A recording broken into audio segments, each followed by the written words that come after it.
Hello there, I'm Tom, and this is my review of Solo, a Star Wars story. Solo, a Star Wars story is the 12th theatrically released Star Wars film, and the second side story promised to be never-ending from Disney.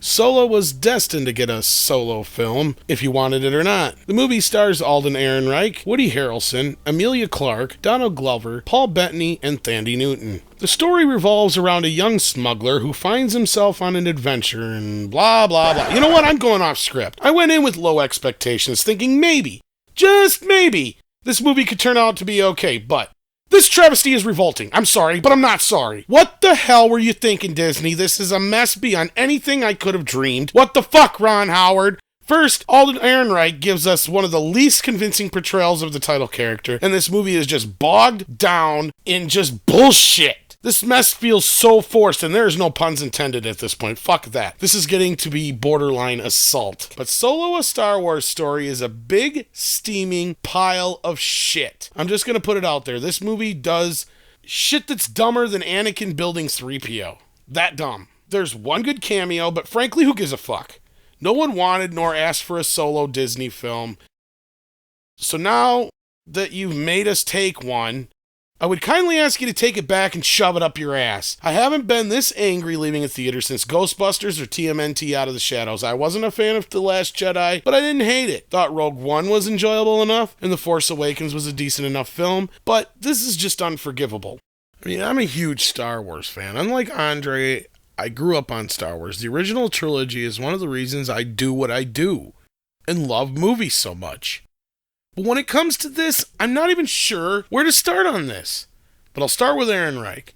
Almost every line seemed to be done in ADR, and I don't feel like he was Solo once. Not to mention the character was too goody-goody. The thief with a heart of gold bit gets old real fucking fast, and ruins Han's arc going into the original trilogy.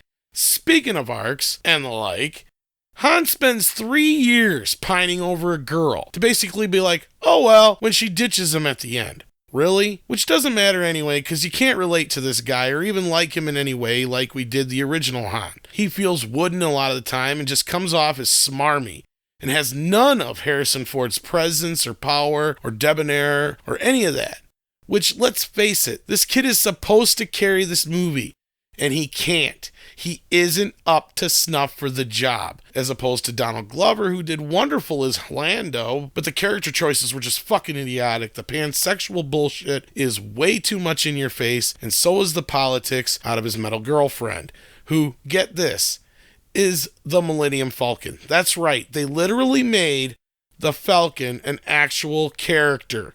That's just the beginning of this dumbassery. It's crammed into this shit fest. All throughout. When Han met Chewie, that was kind of fun, but throughout the film, I'm still wondering why he's so loyal to him so quickly.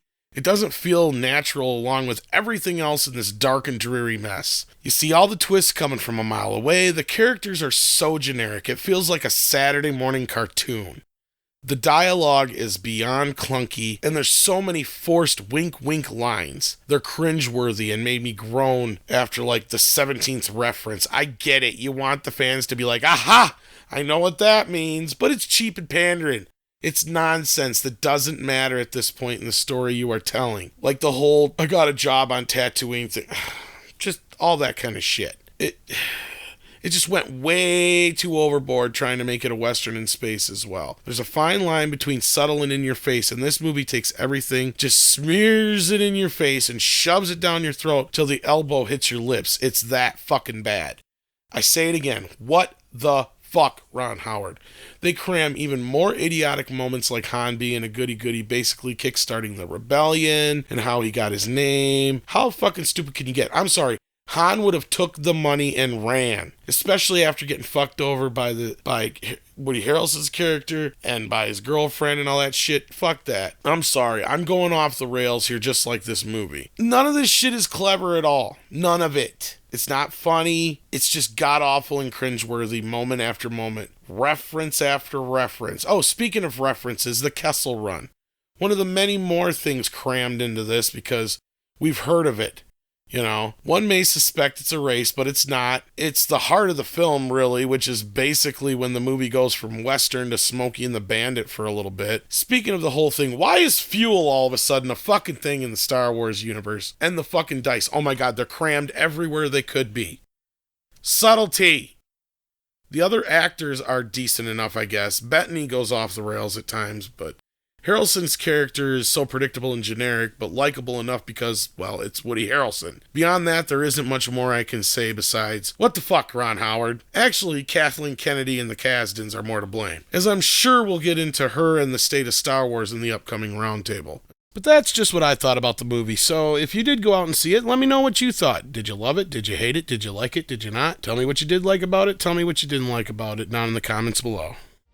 If you like this video, then please click the subscribe button. And don't forget to click the bell icon to be notified for all the latest uploaded content. Due to recent changes to YouTube's monetization policies, we'd also like to ask you to please consider supporting Midnight's Edge and its sister channel Midnight's Edge After Dark through Patreon. As thanks for their support, patrons will receive early notifications of mini-documentaries, special behind-the-scenes making of the Edge videos, bloopers, outtakes, lost episodes, and more. You can support the channel for as little as $1 a month. Be sure to check back for news and analysis on the corporate politics behind your favorite genre movies, as well as updates and discussion here at Midnight's Edge.